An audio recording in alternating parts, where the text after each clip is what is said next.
Hi listeners, Jason here. We are excited to finally announce registrations for the biggest psych health and safety community event ever.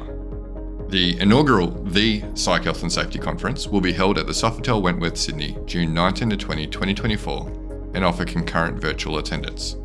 It'll feature live podcast recordings with OG researchers including Christina Maslach and Michael Leiter of Burnout fame, Psych Health and Safety USA podcast host I. David Daniels, Australian super experts including the likes of David Burrows, a special 10-year anniversary integrated approaches to workplace mental health panel with authors Tony LaMontagne, Angela Martin and Kat Page, hand-picked case studies from organisations doing it well, and a very special interview with plaintiff Zaggy Kozarov by Catherine Dunlop on that High Court case which we previously covered on the podcast.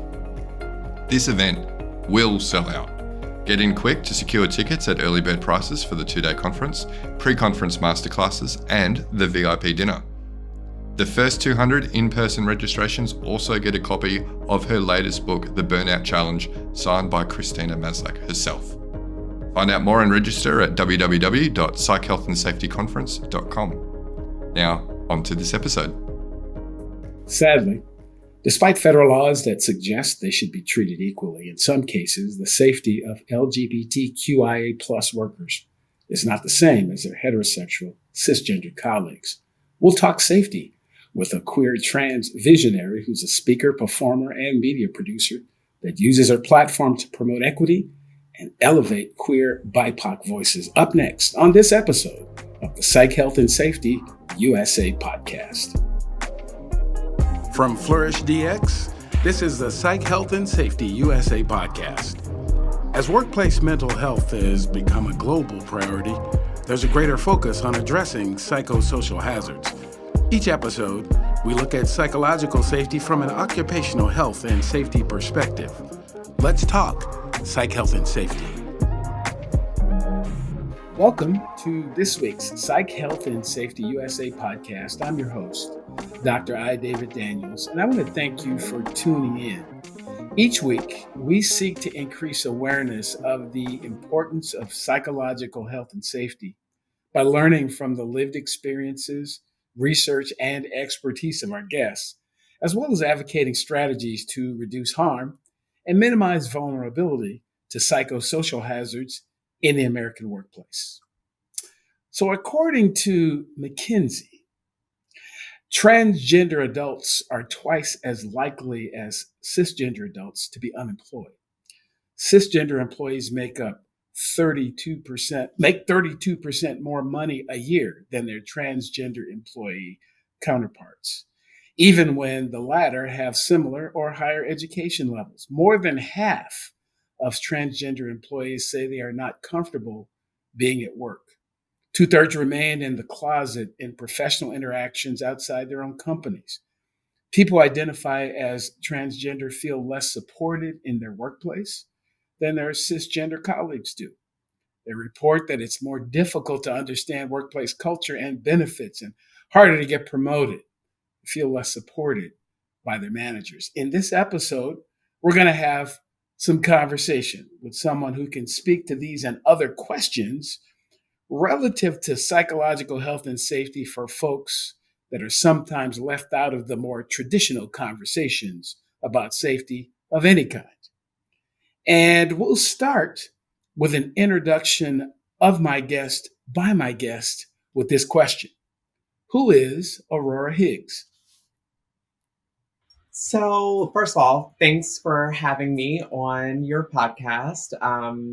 And we've known each other for a little bit over a year, and I know the work that you do. So I'm really excited to be here and be able to speak to my own realities and some of the realities that face my community. So hi, everyone. My name is Aurora Higgs. My pronouns are she, her, and they, them. And I am, I'm a transgender non-binary femme, which means I don't exactly identify as a man or a woman, but I do identify heavily and am in solidarity with femininity and those who are combating misogyny in our society. And so I do a lot of things, as a lot of people in my community do, because we take to heart that saying, be the change you want to see in the world. And there's so much change we still want to see in the world. And so a lot of us have to take it upon ourselves to do some of that work that needs to be done. And I am no different. So I am an artist. I am an activist and an advocate. I currently work as a communications expert for a national nonprofit.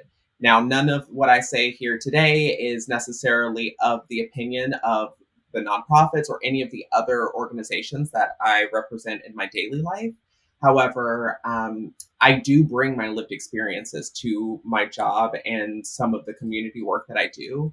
I'm lucky enough to have a mural in Richmond, Virginia on MacArthur Avenue. If y'all are in ever north side of Richmond, definitely check that out. The artist Nico Cathcart is an amazing advocate for the trans community and did that mural in honor of me. So I'm super thankful.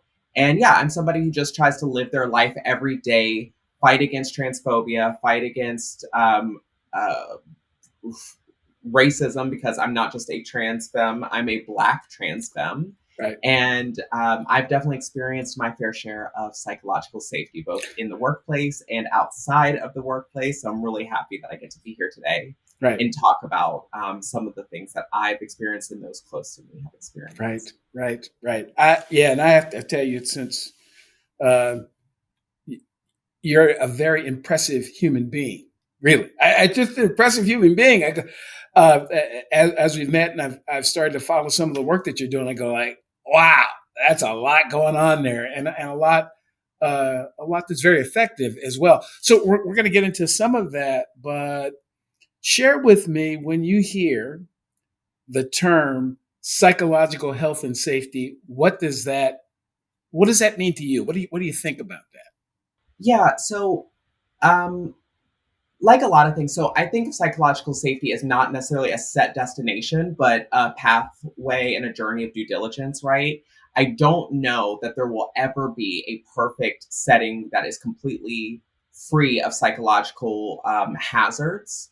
And so I think we'd be kidding ourselves if we were to describe safety as a fixed destination point that we will someday reach, and then at that point we'll always be free of psychological hazards, right? So I think of psychological safety as the constant and diligent combatants against psychosocial hazards, both, like I said, workplace, at home, in the political system, and and I think that if we think about it that way, it really gets us all cemented and crystallized in what this work actually looks like, which is intentional, active pursuit daily. And so it's not just a place that is free of those hazards, but a place where we are all in coalition against them, and we're just constantly working against them as we find them. And some days will be better than others. Yes. You made me, that definition makes me think of someone who, certainly in their formative years, I think may even be a native of Richmond, Arthur Ashe, talked about the fact that success is not a destination, it's a journey. And this is a very similar discussion when we're talking about psychological health and safety. You don't ever really get there. You're just heading that way. You're always heading that way because, to your point, you can't eliminate all psychosocial hazards. It's just not possible. But it is possible to be more aware of them, and again, to continue to be working to make it safer for all of us each and every day. Great, absolutely. So based on you're certainly done a lot of work in the diversity, equity, and inclusion space, and so. How, in your view, do the concept of inclusion and belonging affect your psychological health and safety in the workplace?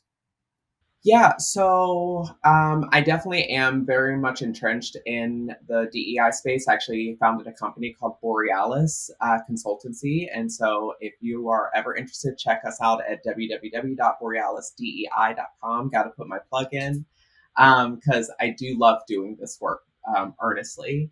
And so when we talk about things like inclusion and belonging and its relationship to psychological safety, we can look at I like to think that any workplace that you don't feel that you belong in means that you are constantly having to put effort forth to stay in that workplace or to be affirmed in that workplace.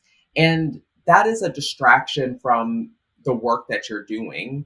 And so I think of the lack of inclusion and belonging as being a barrier to psychological safety. And so I mean, maybe there's a fine line between what a psychological hazard is and what a barrier to psychological safety is. But I'm of the mindset that they are much closer than not. And so I hesitate to say that, you know, a psychological hazard is when you don't feel that you belong. But I do think that not belonging is certainly a contributing factor to Yes.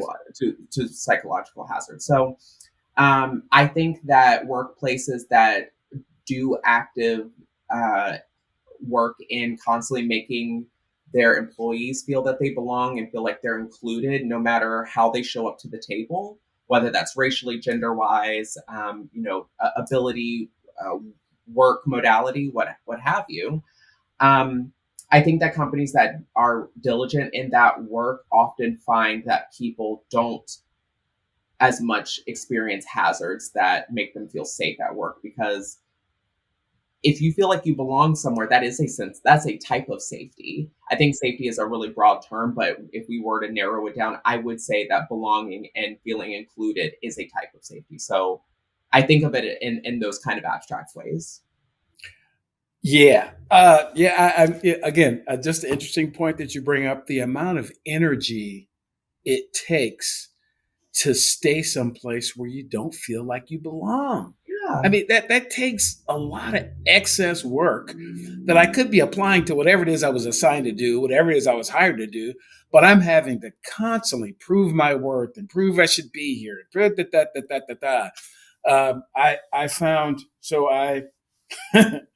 I recall when I started with the fire rescue service, I was saddled with the mantle of being an affirmative action kid, because Right. that's how I got hired. I got hired because the city of Seattle had an active affirmative action program. What come to find out, I was just as capable, and in many cases more capable than the ones who didn't get on to Yeah. affirmative action. But that I found myself in this constant, almost trying to prove myself, until I got to the point where, now hold up, I think I proved myself enough, and I like this enough, and I don't know enough about it. I'm just going to stop. but there are just so many of these circumstances where you're constantly, how do I fit in? How am I a part of this? And you're looking over your shoulder all the time, trying to figure out what's being whispered about you and what's being said out loud about you.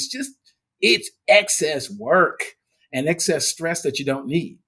It is. And there's that myth about affirmative action, is that affirmative action is about getting anybody into these seats, when really it's the whole point of affirmative action is that we're not, without affirmative action, we're not playing in a fair playing field. It's already tilted towards white privilege. And so all affirmative action is trying to do is try to mitigate the effects of white supremacy and privilege around certain elite statuses, whether it's whiteness or whatever, so that people actually have a fair shot. And so this idea that if you're an affirmative action hire, that you're not actually deserving or talented enough to be in this role, when the real truth is that no matter how deserving and talented you actually are, white supremacy might be the one of the few barriers, but most effective barriers to keeping you in positions that you should already have based on your talent. Yes. Yeah, no doubt, absolutely. So on your website, you state, and this is a quote from your website: "As a Black transgender woman, taboo has always surrounded my identity. These intersections between taboo and racial queer identity are socially and politically linked." Yeah. Tell me more about the linkage. Yeah. So just for folks out there, the website that you're talking about is my personal website, aurorahiggs.com. I'm always plugging because, this Please. it's thankless Please. work. So I have to put it out here. Please.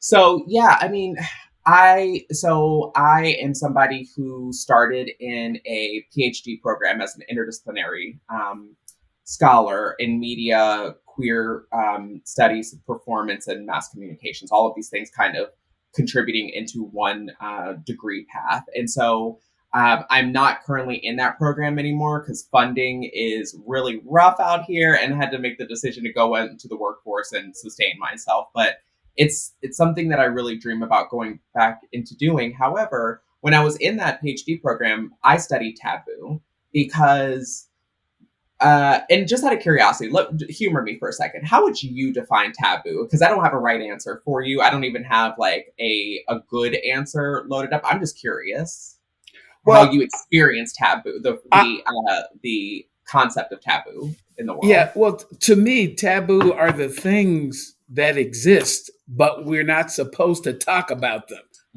Yeah. So we all know they're there. Yes. We all know the concept is there, but somehow there's this social pressure to, you can't talk about that. Yeah. I think that's a perfect example. What I love about that is that you didn't have like a particular valence towards those things. And when I say valence, I mean like taboo doesn't mean something is inherently bad or wrong. Oh, absolutely. It means it's been deemed in such a way that we don't talk about them in quote polite society or quote respectable society. Respectability politics. Exactly.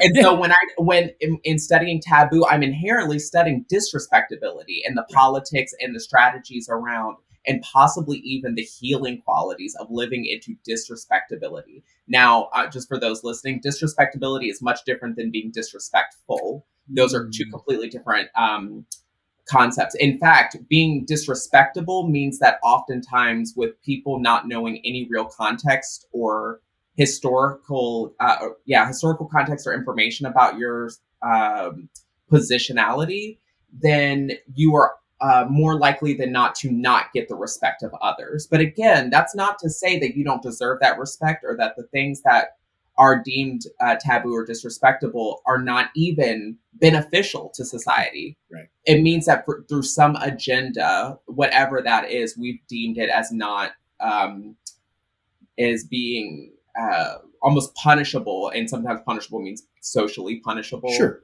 Or exiled or alienated for either taking up that positionality or talking about it. And so for me, that positionality that I speak of, it could be anything like me being transgender, or me being somebody who is wants to talk about sexuality, and not just in terms of sexual orientation, but just the relationships that humans often have with sex and sexuality, in the way that media talks about sexuality.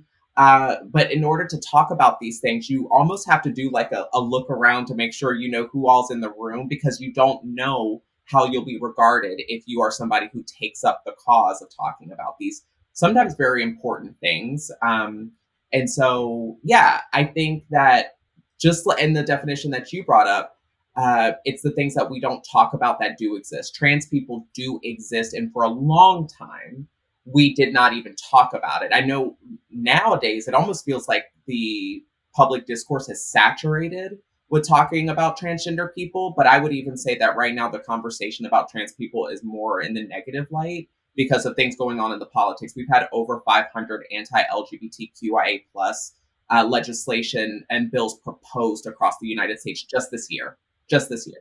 And it has skyrocketed because politicians on the right have started to use trans people as a scapegoat to scare and fearmonger the public so that they can then present as if they have a solution and then be a source of security for the public, when that security is false. It's artificial, because we don't pose any more threat to society as any other community of people. It's just that right now the narratives about us are being used as a political agenda, and it only serves them right now to cast us in a dark light or generate fear around us. And so, yeah, that's just a little bit about what I kind of think about and talk about when I'm in this world of taboo. But yeah, as a trans Black person, and even being Black, we know that there are certain places where we can even talk about the realities of being Black, because if we're in all white spaces, we might not be believed. It might sound as if we're coming off as being angry. And so there's a lot of ways in which just Blackness was a taboo for a long time and still kind of is. So yeah, taboo exists everywhere. I just tend to like to talk about the things society doesn't want me to talk about because there's power there. Yes, yes, yes, yeah. Wow. So you also mentioned that technically, just being visible in normative spaces, grocery stores, public restrooms, and through media, is a taboo in a heteronormative white supremacist society. So, share more about how you think that particular taboo tends to affect the workplace in general.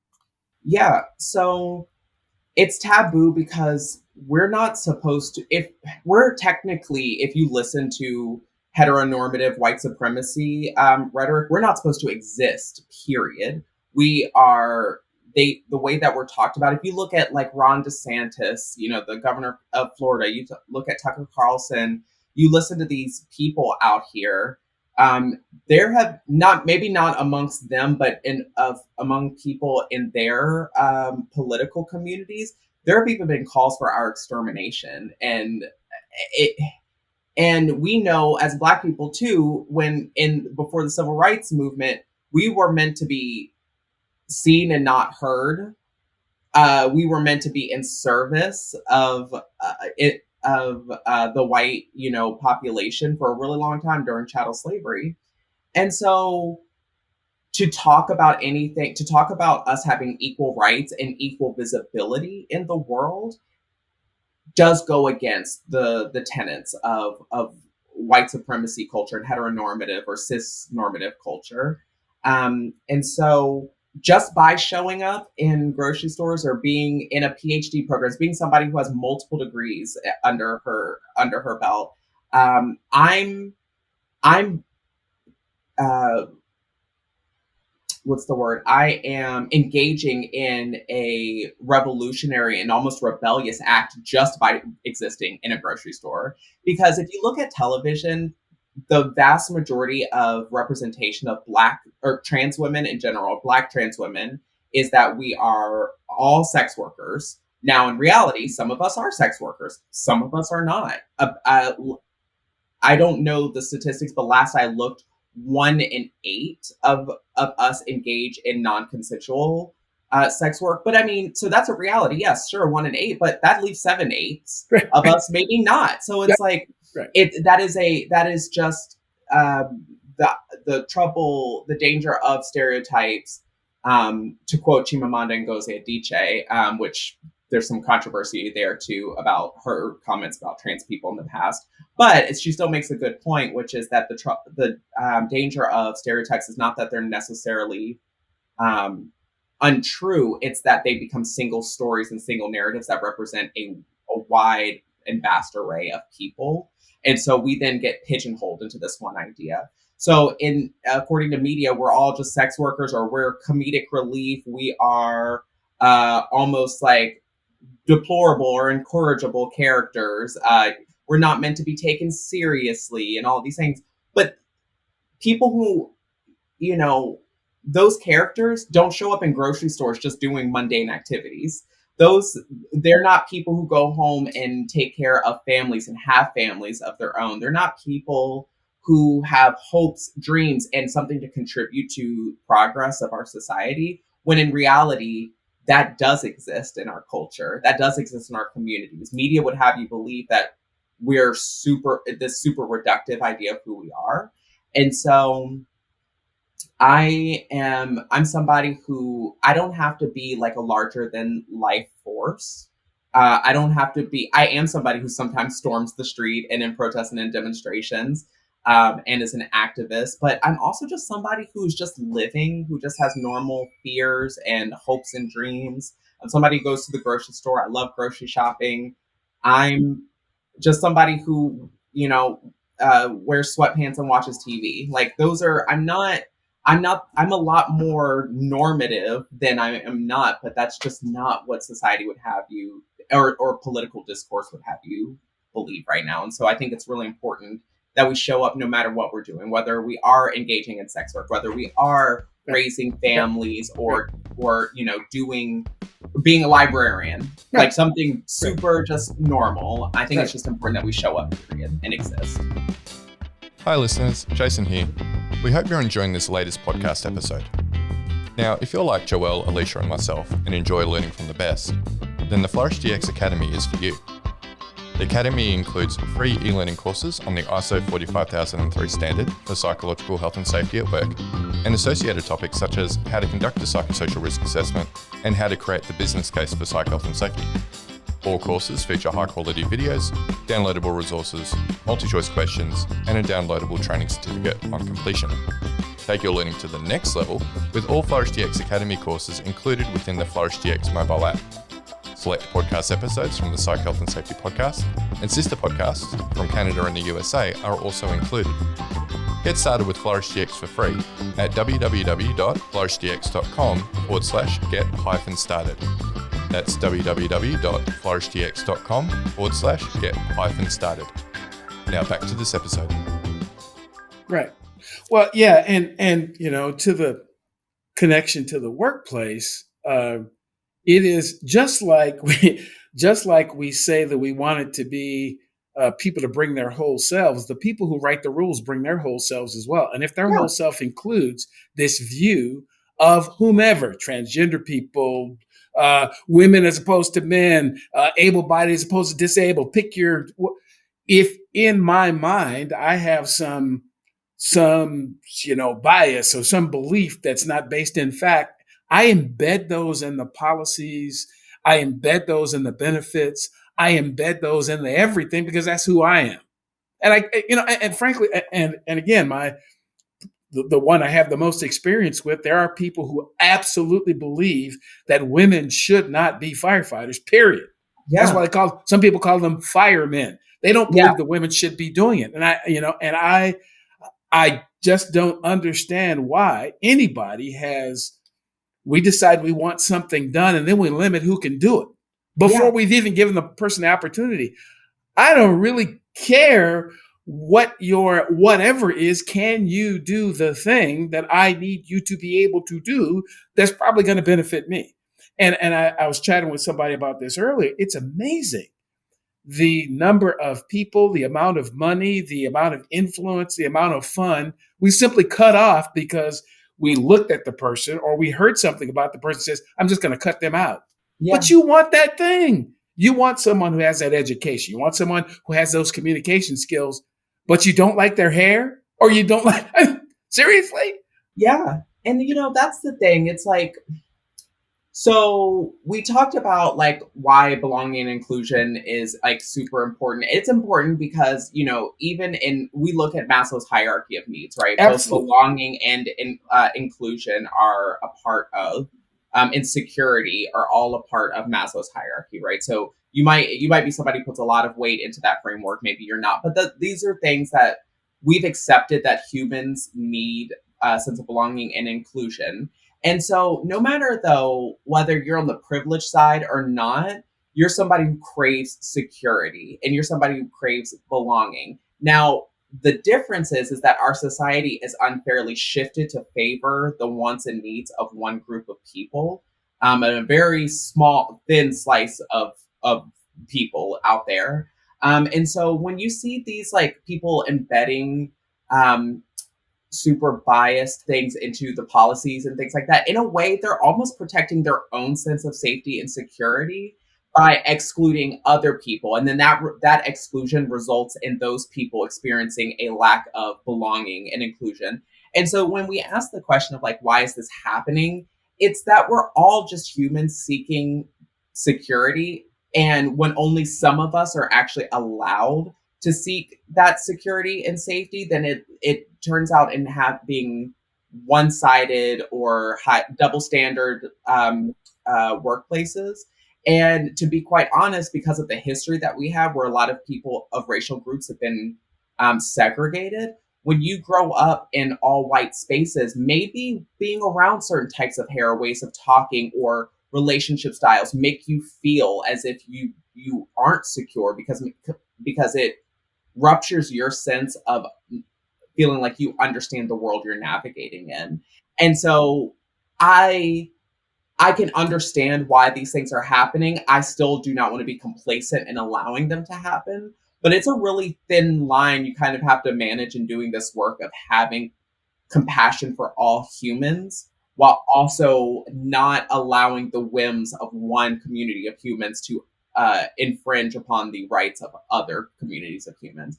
And so it is, I can, just to, to comment on your point, I can understand why it happens. It happens because as humans, we kind of have this ingrained tribalism in our minds where we want to keep people who are like us closer and those who are unlike us farther for our own sense of security.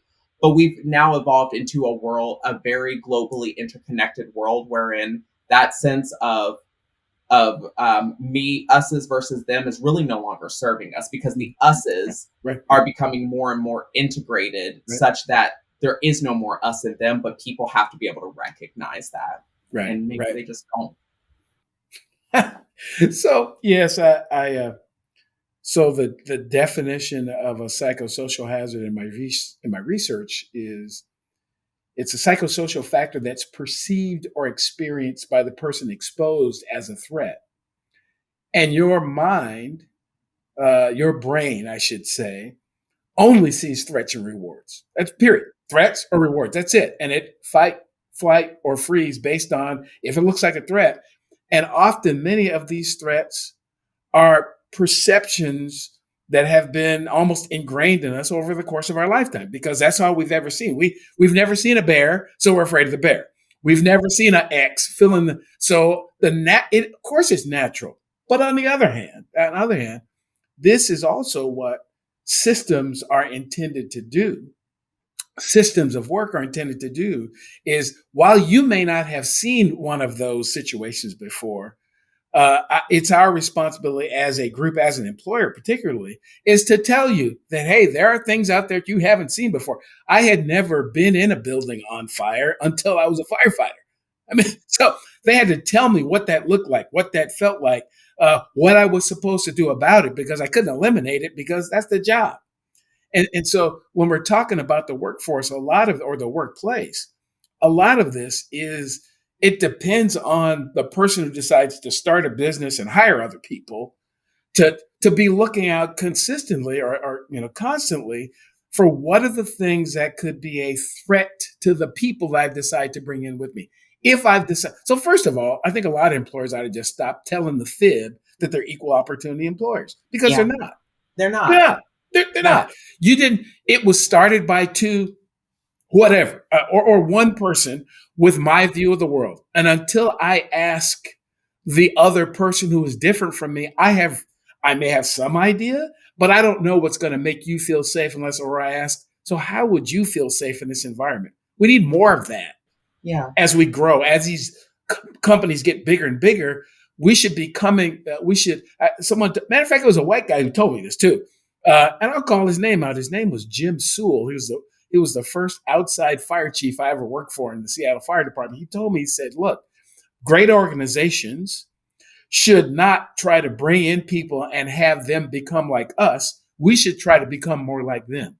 Yeah. I'll never forget him telling me that. I go, it makes so much sense. You bring people in, then we try to make them like us. No, I need to become more like you, because now we're a different thing. Right. And if you were self-sufficient and complete as the team you were, you wouldn't hire external people. More people. Right. Exactly. Absolutely. Yeah, absolutely. So, oh boy. So for those of us who consider ourselves allies, and I'm going to go past that. I consider myself, I don't do allyship. I do, I do accomplice.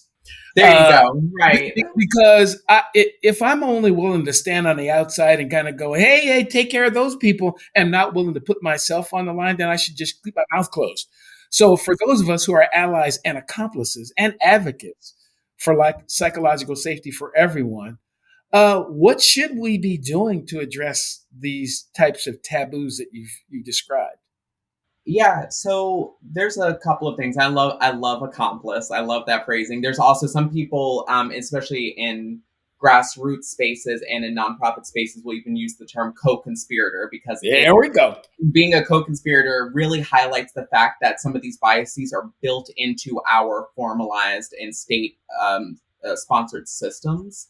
And so, yeah, and I that which actually brings me to the first thing that you can do as allies slash accomplices slash co-conspirators and comrades, is that you can start to change your mindset. And now, no matter who you are, I don't care. I don't care how many trans friends you have. I don't care how many different intersections of identity you hold. You have to really engage in your own personal and continued education. And that means maybe exposing yourself to other ideas and thoughts and communities. And in doing so, you have to recognize your own shared sense of liberation as it is tied to theirs. So there's like a saying out there that says, and I'm going to butcher this, but it's something along the lines of, for the people that no, I'm sorry. When I know what it is. It goes something like, I don't trust the people who are engaged in my liberation because they feel sorry for me or because they want to rescue me. That is the wrong kind of mindset. That entails having a superiority over that person. Now, the people that I do trust to be comrades in my liberation are people who recognize that once the most oppressed of us are free, everyone will be free. Because unlike trickle down economics, we can't sprinkle reward at the top and watch it sprinkle down equitably to those at the bottom of the social hierarchies. However, when we start to release the vice grips at the bottoms of the hierarchies, that liberation does in fact travel up. And so if Black trans women out here are allowed to work and contribute to society and be visible, then those who have been traditionally more privileged than us will have had those same opportunities, and maybe even more so. And so it's not like we all have to it's not like the whole world is on fire and we have to douse the entire earth and water. Sometimes we find that there are fires that are feeding the fires of others. And if we kind of create upstream solutions, the fire will then begin to, and this is not really how fires work. I do recognize that, but this is not in a literal sense. However, just to kind of use a flimsy analogy or metaphor here, is sometimes we just have to focus on the most pressing issues and the most heavily disadvantaged communities of people, and then experience how that liberation travels down up the chain of the hierarchy. And so all of that to say is that personal education and your mindset as you do activism, as you do show up as an accomplice, because you have to, if you're somebody who is not from the community that you are supporting, you really do have to step into those communities with a certain amount of humility, which entails curiosity. If you're an ally and you're like, I know how it is, and so I'm here to help, it's like, no. You can't know how it is. I couldn't do justice of explaining what it's like to live every day as a Black trans woman. So what you can do is come in and continuously ask and continuously observe and offer yourself in ways that I consent to receiving in terms of aid. You can also, when local governments or state governments are considering and proposing oppressive legislation against any group of people.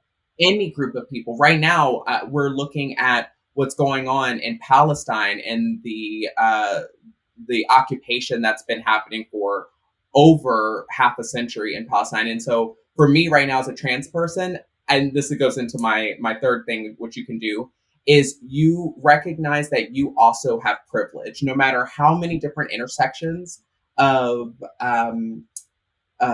oppressed communities and identities I maintain. There are still things that I hold in terms of privilege, and so continue to be outspoken, continue to fight your fight, and also lift a sword to in support of fights of other people who are not as advantaged as you are. And do simple Google searches. If you have a question, rather than asking the first trans person that you see what it means, what cisgender means and what transgender means, look up, and you can't just look at any source. Look up non-biased educational resources about like what the definition of cisgender is. What is the difference between gender and sexuality? What's the difference between gender identity and gender expression? Yes. And then start to build up your own knowledge base. And then when you do have somebody, a trusted person who consents to being asked questions about their lives and their communities, you can come with more informed questions and deeper, more profound questions rather than just the sheer basics. And also don't assume that any of us are experts in our own, not every trans person is an expert in gender theory. I happen to be because of the work I do. But it's like asking an English speaker, like, hey, can you explain what the subjunctive tense in English is? It's like, I know, but it's like one of those things that's like, if you know that you can't also answer everything that pertains to your identity, understand that that's going to be the case for us, and still even show up to the work, even when it feels thankless. Because sometimes we're so inundated with the struggles that we're going through that we're not always going to, the first thought isn't always going to be, hey, thank you, cisgender straight person, for being an ally. Or, maybe sometimes when we're misgendered, maybe people get really upset about it, but also just recognize that there's probably good reason, and continue to do the work of asking people about their pronouns and engaging in the movement. So, yeah. Right. Wow. There was so much there that again, I want to believe that there are people who are in positions to make a difference. They are using their privilege. There's a book out there I read a while back called Power, Privilege, and Difference, I think, and said the same thing. It talks about the fact that we all have some form of privilege. Just depends on what spaces we're in. And, I want to believe, I ask myself, how am I using the privilege that I do have but the other thing about it is I also believe that you can only help others out of your abundance. Yes. So I can't help you do something I'm not very good at myself. I don't have excess skill, excess knowledge, excess capability. So why is it that I'm and I observe that people spend a lot of time, they say they're trying to help other people, but they're struggling yourself in that same area. So maybe you should spend some time getting your own self together, having your own understanding about what's going on with you, because that's a lot. That's a lot trying to deal with both of them at the same time. And I think we can end up harming other people, to be quite honest, because I'm trying to suppress something in myself. I'm trying to deal with something in myself. And then I skip over that and just, you. And I believe that happens in the workplace a lot. I do. That definitely does. And so systems of care are also really important. So when we think about in the trans community, this fight isn't just all like us taking up swords. It's some people taking up swords, some people checking in on the others. It's taking care of each other. It's making sure, like when people say, oh, well, I can't storm the streets. It's like, okay, you don't have to storm the streets. Maybe you buy a pack of water bottles for those who are storming the streets. Maybe you are giving someone a safe haven as you live your life. And you've got, extra, like you said, some abundance, but maybe not in the area that you think. Abundance can sometimes mean emotional abundance. Sometimes it's just physical material. Maybe you're going through something, but you've got, you've got art supplies or things so that people can create pieces for demonstrations, and you give access to that. Maybe you have access to physical space. And so that you go ahead and use this. I'm still kind of dealing with my own stuff. And so engage in shared struggle where you can, because sometimes you think I can't help you with your thing because I'm dealing with my thing, and you don't realize that there's actually a shared struggle in ways that you can help fight both fights. Take the break and accept care where you can, because again, sometimes you just can't do anything other than be cared for. That's okay. do that. And there are spaces in this movement that are concerned solely with healing those in the movement rather than fighting the fight, quote unquote. And just take care of yourself. And sometimes taking care of yourself means taking care of others. And sometimes taking care of others means taking care of yourself. Yes, absolutely. Oh boy. We're getting close to wrapping this up, but I got a couple more things to ask. And one of them, it might now, I don't know if this is what you intended, but the consulting work that you do, the Borealis, is that connected to Aurora? That's what I thought. Aurora, it is. Borealis? Yeah, no, it is. It's Aurora, and my company is called Borealis. So right. So anyway, so don't give away all the secrets because there's not enough time. But what's your advice to organizations who really want to ensure this culture of inclusion and belonging that you talked about? A couple of quick things that they can do. And when I say quick, to get them started. This doesn't solve it, people. Come on. You don't get it solved listening to a podcast for a few minutes. It's going to take an investment, but some things to get them started. Just for brevity, I would say pay external voices to come in and help guide the ship. Because listen, if you're experiencing issues with inclusion, or if inclusion matters to you, whether or not you're experiencing problems in the organization, if these things are matter to you, invest in other people coming in and breaking up the monotony of the way that you operate. Obviously, if you're doing and if you want to progress past your current position, you can't rely on the tools you have within that position because you're just going to stay stagnant. Right. So bring other voices in, and that means and when you bring other voices in, you're investing in your people so that they can hear from these things and they can generate ideas on how to move your organization forward. But you're also supporting the people who do this work and valuing their work. And if you can't support it or pay people yourself, maybe refer good people that you can't pay to some of your other organizations and the people that who are also running workplaces. Right. So you mean a bunch of cisgender people sitting around talking about how we're going to make it safe for trans people should actually involve trans people? It turns out they can't solve transphobia all on their own, all on their lonesome, and that's okay. No one needs you to. Yes. So and again, pick your group of people. The privileged group. Always seems to think we can solve it for the people that lack privilege without their voices. I just think that's a flaw, and I've been speaking about this a lot recently from a safety perspective. You can't do safety. It's not effective to do safety to people or for people. You have to do it with people. We both. It's got to be inclusive and involving. The voices of the very people that you say are affected. They got to be in the room, and not after you think you've solved it on your own. They need to be before you come up with that idea. I thought it was a great idea. So again, when those of us who gender identify as male say we're going to solve a situation for those who identify as female. Well, how? There's no female voices in the room. How's that supposed to work? And you would have done it already. Of course you could. Yeah, exactly. Yeah. So, and last but certainly not least, there are probably folks who just sitting in, boy, man, Aurora's got some stuff there. I want to learn more. So what's the best way for people to reach you if they want to, find out more, want to continue conversating with you? Yeah, so you can reach out to me through the contact page on my personal website, aurorahiggs.com. You can contact me through borealisdei.com. You can email me or follow me on LinkedIn, Aurora Higgs on LinkedIn. You can email me at aurorahiggspeaks@gmail.com. And we can go from there and have a conversation and just see. Yeah, let's just see. Let's find out what we can do for each other and with each other. Absolutely. Aurora, I have to tell you, this has just been a wonderful conversation. Oh, thank you so much. Yeah,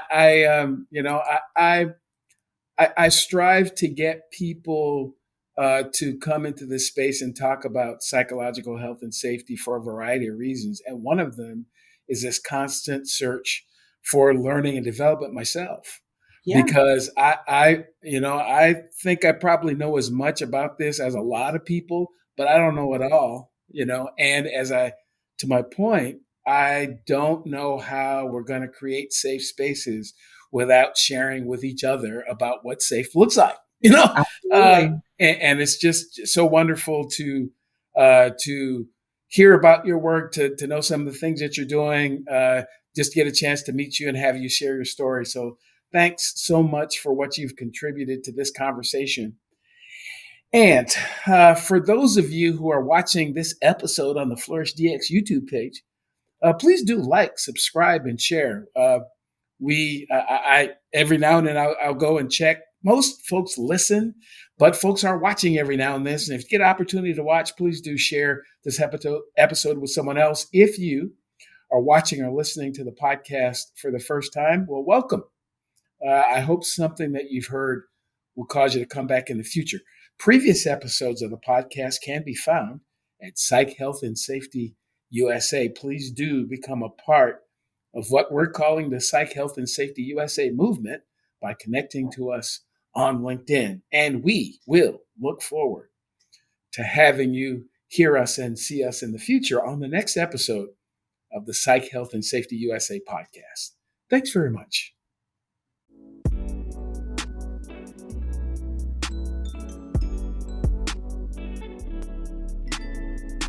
Tune in each Friday for new episodes of the Psych Health and Safety USA podcast.